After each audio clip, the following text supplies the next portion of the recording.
আগামী বৃহস্পতিবার ৮ জানুয়ারি সচিবালয়ে কমিশনের সভাকক্ষে পে স্কেলের চূড়ান্ত সভা অনুষ্ঠিত হবে। প্রিয় দর্শক, পে স্কেল নিয়ে আজকে পত্রিকায় প্রকাশিত হয়েছে একটি বিশেষ প্রতিবেদন। এই ভিডিওটিতে থাকছে এই প্রতিবেদনের বিস্তারিত, তাই এই ভিডিওটি শেষ পর্যন্ত দেখুন। আর যারা এখন পর্যন্ত আমাদের চ্যানেলটি সাবস্ক্রাইব করেননি, প্রত্যেক মুহূর্তের পে স্কেলের সর্বশেষ আপডেট সবার আগে পেতে আমাদের চ্যানেলটি সাবস্ক্রাইব করে আমাদের সাথেই থাকুন। পে স্কেল নিয়ে আপনার মতামত বা পরামর্শ অবশ্যই কমেন্ট করে জানাবেন, যা পে স্কেল বাস্তবায়নে অত্যন্ত গুরুত্বপূর্ণ ভূমিকা পালন করবে। এবার বিস্তারিত। নবম পে স্কেল নিয়ে স্থগিত হওয়া পূর্ণ কমিশনের সভার নতুন তারিখ চূড়ান্ত করেছে জাতীয় বেতন কমিশন পে কমিশন।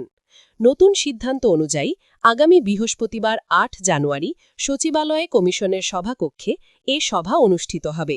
জানা গেছে, এই দিন দুপুর ১২টায় পূর্ণ কমিশনের সভা শুরু হবে। সভায় গ্রেড সংখ্যা সহ অন্যান্য বিষয় চূড়ান্ত সিদ্ধান্ত হতে পারে। সরকারি কর্মচারীদের বেতন গ্রেড নিয়ে ৩ ধরনের চিন্তা করছে কমিশন। বর্তমানে সরকারি চাকরিজীবীদের ২০টি গ্রেড রয়েছে। কমিশনের অনেক সদস্য মনে করেন, বিদ্যমান গ্রেড সংখ্যা একই রেখে যৌক্তিক হারে বেতন ভাতা বৃদ্ধির সুপারিশ করতে। তবে এখানে ঘোর আপত্তি রয়েছে কমিশনের আরেকটি অংশের। তারা মনে করেন, গ্রেড সংখ্যা ২০টি থেকে কমিয়ে ১৬টি করা উচিত। কমিশনের দাবি, নবম পে স্কেল নিয়ে বিভিন্ন সংস্থা সংগঠন থেকে প্রাপ্ত মতামতগুলো চুলচেরা বিশ্লেষণ করেছে জাতীয় বেতন কমিশন পে কমিশন। সম্পূর্ণ প্রতিবেদন লেখার কাজও প্রায় শেষ।